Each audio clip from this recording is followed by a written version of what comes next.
Hello, I am Eman Naji, president of the Intentional Man System. Last week, I introduced the Intentional Man System. The Intentional Man System empowers men to lead with purpose, guide with integrity, and take charge of their lives in alignment with the calling they were created for. Let me take a moment and share something a bit more personal regarding my experiences. Not for attention, but for clarity. Because before a man follows a system, he should understand the life behind it. I didn't arrive at the Intentional Man System by reading something or hearing something. I arrived here by living long enough to see what happens when a man is aligned and when he is not. I've experienced both, as a man, as a husband, as a father. I've had moments where things were clear and moments where they were not. And what I began to notice over time was this. It wasn't that I didn't care. It wasn't that I didn't have intentions. It was that I didn't always have structure. And without structure, even a well-meaning man can create confusion, not just in his own life,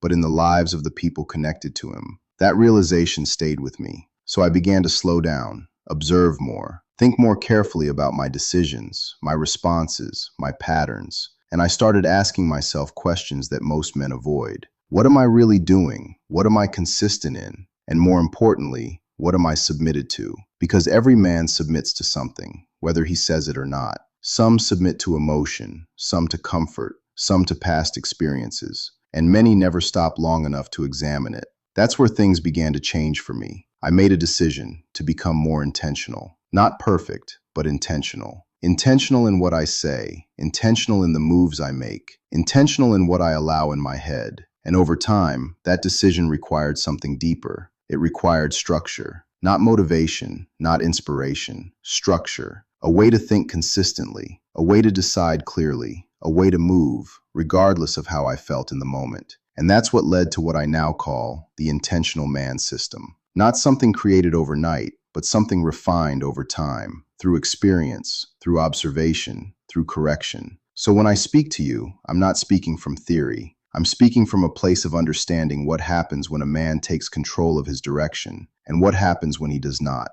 My purpose here is simple. To help men become more aligned, more disciplined, more clear on how they live. And for the women listening to help you better understand the type of man many women say they want, but don't always recognize it. This is not about perfection. This is about intention. And intention, when applied consistently, becomes a transformation. So if you're here, take your time, listen, observe, and ask yourself the same question I had to ask myself. How do I move from indecision and a life of uncertainties to a structured life with purpose and intention? Because that answer will shape everything moving forward. I appreciate you being here. Remember to like, subscribe, and comment.